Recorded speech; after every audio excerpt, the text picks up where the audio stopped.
Hai guys, video kali ini kita akan membahas Human Resource Management. Apa sih itu Human Resource Management? Apa sih ciri-cirinya? Kita akan bahas di sini. Nah, sebelum kita bahas lebih dalam, perkenalkan dulu nama saya Rizky Harkanus Menangkabo dengan NIM 230611040225. Yang pertama kita bahas, apa sih itu Human Resource Management? Human Resource Management atau HRM adalah pendekatan strategis untuk mengelola aset terpenting suatu organisasi. Ini melibatkan kegiatan seperti rekrutmen, seleksi, pelatihan, penilaian kinerja, dan manajemen kompensasi untuk memastikan bahwa organisasi memiliki orang yang tepat dengan keterampilan dan motivasi yang tepat untuk mencapai tujuan secara efektif. HRM juga menangani hubungan karyawan, memastikan kepatuhan terhadap hukum, ketenaga kerjaan, dan membina budaya kerja yang positif. Untuk laporan Human Resource Management sendiri, yang pertama ada data karyawan. Laporan HRM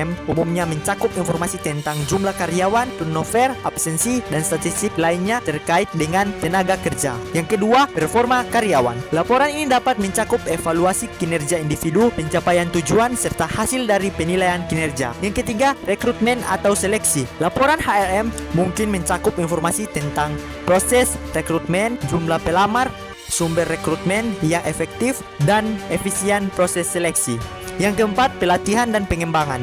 Laporan dapat mencantumkan informasi tentang program pelatihan yang telah dilakukan, jumlah karyawan yang berpartisipasi, serta dampak terhadap kinerja dan pengembangan individu. Yang kelima, kompensasi dan manfaat. Laporan HRM dapat mencakup data tentang struktur gaji, bonus, tunjangan, dan manfaat lain yang diberikan kepada karyawan. Yang keenam, kesejahteraan karyawan. Laporan dapat mencantumkan informasi tentang program kesejahteraan karyawan, tingkat kepuasan kerja, dan upaya untuk meningkatkan lingkungan kerja yang sehat dan aman. Yang ketujuh, kepatuhan hukum. Laporan HRM juga bisa mencantumkan informasi tentang kepatuhan terhadap peraturan ketenaga kerjaan, termasuk pajak, perlindungan pekerja, dan peraturan lainnya yang relevan.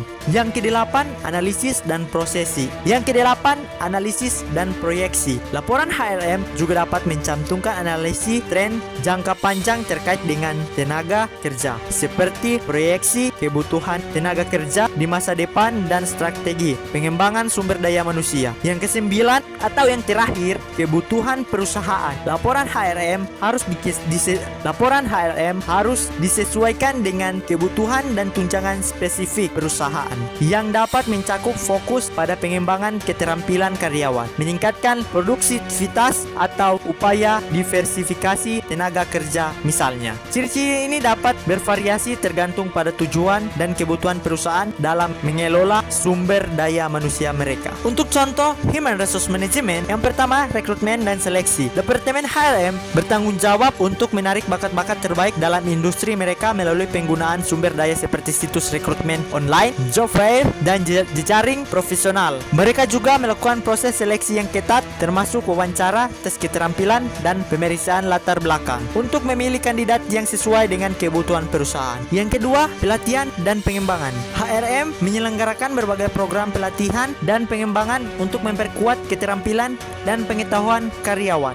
Misalnya, mereka menyelenggarakan seminar tentang teknologi terbaru dalam industri serta program pelatihan kepemimpinan untuk mengembangkan bakat-bakat kepemimpinan internal. Yang ketiga, kompensasi dan manfaat. Departemen HRM memastikan bahwa kebijakan kompensasi dan manfaat sesuai dengan praktik terbaik industri dan memenuhi kebutuhan karyawan. Mereka menawarkan paket gaji yang kompetitif, bonus berdasarkan kinerja, serta manfaat tambahan seperti asuransi, kesehatan, dan rencana pensiun. Yang keempat, manajemen kinerja. HRM mengelola proses penilaian kinerja tahunan untuk semua karyawan. Mereka bekerja dengan manajer untuk menetapkan tujuan kinerja yang jelas, memberikan umpan balik reguler, dan menyusun rencana pengembangan karyawan berdasarkan hasil evaluasi. Yang kelima, hubungan karyawan. Departemen HRM berfungsi sebagai mediator dalam menyelesaikan konflik antara karyawan dan manajemen.